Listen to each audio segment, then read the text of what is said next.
دیکھیں جو پہلا امپورٹنٹ ایشو ہے وہ یہ ہے کہ جو اسلام آباد کے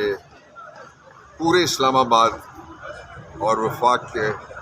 لاکھوں مقدمات سننے والا ہائی کورٹ ہے اسلام آباد ہائی کورٹ، اس ہائی کورٹ کو ختم کرنے کی سازش ہو رہی ہے، اس لیے کہ ہر رنگ کی بیوروکریسی کی گریبان پہ ہاتھ پڑا ہے جب سے یہ ہائی کورٹ اللہ نے مجھے اعزاز دیا تھا 2010 میں یہ بنا تھا، اس وقت سے ان کے اوپر ایک چیک آ گیا، خاص طور پہ جو جسٹس بابر ستار صاحب کی ججمنٹ آئی، اس ججمنٹ کے بعد اس ہائی کورٹ کو ختم کرنے کی کوششیں تیز کر دی گئی ہیں۔ یہ جو کچھ بھی ہو رہا ہے یہ اسی سازش کے مختلف حصے بکھرے آپ کو سامنے نظر آ رہے ہیں، لیکن میں یہ بات ریکارڈ پہ لانا چاہتا ہوں کہ ہم ٹوتھ اینڈ نیل مزاحمت کریں گے اور تاریخ ساز مزاحمت کریں گے اگر کسی نے اسلام آباد ہائی کورٹ کو ختم کرنے کی کوشش کی۔ اسلام آباد کی بار، ساری باریں اور پورے پاکستان کے وکلا اس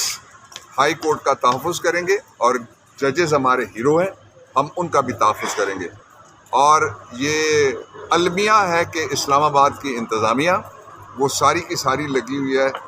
جو حکومت کے اور اس کرپٹ راج کے مخالفین ہیں، ان کے پیچھے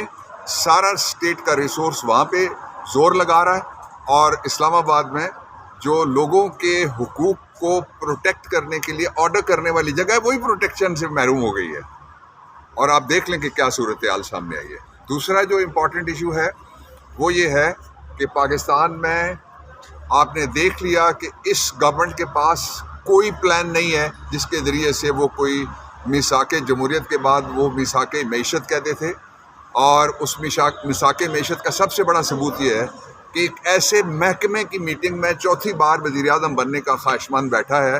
جس محکمے کی میٹنگ میں اپروول دی گئی ہے سوٹو سے کہ جو 350 بلین روپے کا ہمارا والٹن ایئرپورٹ ہے لاہور کا، اس کو 50 بلین میں بیچا جائے۔ آپ دیکھیں گے پیچھے جس طرح سے پہلے بھی انہوں نے جو کچھ خریدا، بینک تھے وہ بھی یہ خود خریدتے ہیں آگے فرنٹ میں کمپنی رکھ کے، تو وہ خریدنے کی کوشش کر رہے، یعنی وہ اس قدر لڑک گیا، گر گیا کا لفظ میں نہیں استعمال کر رہا، غیر پارلیمانی ہو جائے گا، لڑک گیا اس قدر کھائی میں گر گیا ہے کہ وہ ایک محکمے کی میٹنگ میں جا کے بیٹھتا ہے، اور اس کی وجہ وہ جو 350 بلین US ڈالر کا ہے، وہ جو پرائیویٹ ایئر کرافٹ اونرز ایسوسی ایشن ہے، ہم اس کے مطالبے کی حمایت کرتے ہیں کہ یہ کوڑیوں کے بھاؤ اس مول پہ نہیں بیچنا چاہیے جو والٹن ایئرپورٹ ہے۔ تیسری امپورٹنٹ بات وہ یہ ہے کہ مجھے امید ہے کہ جلد سپریم کورٹ آف پاکستان میں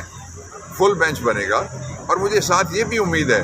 کہ یہ فل بینچ روزانہ کی بنیاد کے اوپر سماعت کرے گا، اس لیے کہ ججز کے لیے پاکستان میں ماحول غیر محفوظ ہوتا جا رہا ہے۔ جو لاہور ہائی کورٹ کے ججز ہیں، فاضل ججز جن میں خواتین بھی شامل ہیں، اسلام آباد میں بھی خاتون جج بھی شامل ہیں، اور پھر باقی جگہ کے اوپر بھی یہ دھمکیاں اب آ رہی ہیں۔ یہ دھمکیاں کہاں سے آتی ہیں، یہ دھمکیاں کون دیتا ہے، یہ فوری طور پہ پروب کر کے حقائق قوم کے سامنے رکھے جائیں تاکہ یہ وسپرنگ کمپین جو ہے وہ ختم کی جائے۔ اور آخری بات یہ ہے کہ پاکستان میں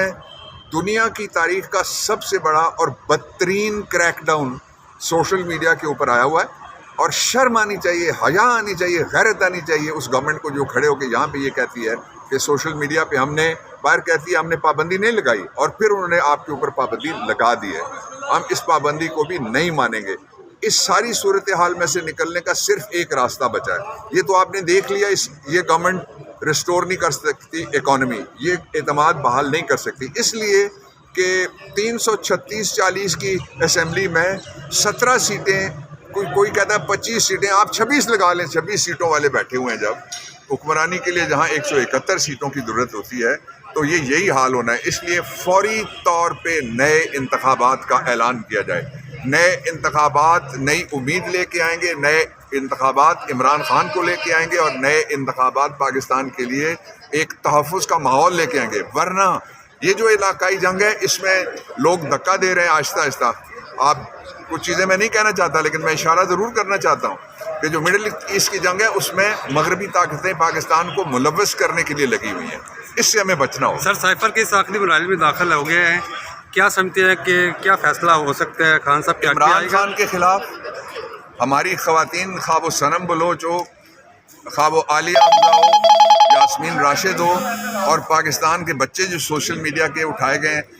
کسی کے خلاف کوئی ایک کیس بھی ایسا نہیں ہے جو میرٹ پہ بنتا ہو. یہ سارے کیس پاکستان کے نظام انصاف کے لیے نظام شرمندگی اور یہ ایک ستارہ سیاہی ہے جس کو فوری طور پہ سیاہی کو دھونا چاہیے. بہت شکریہ.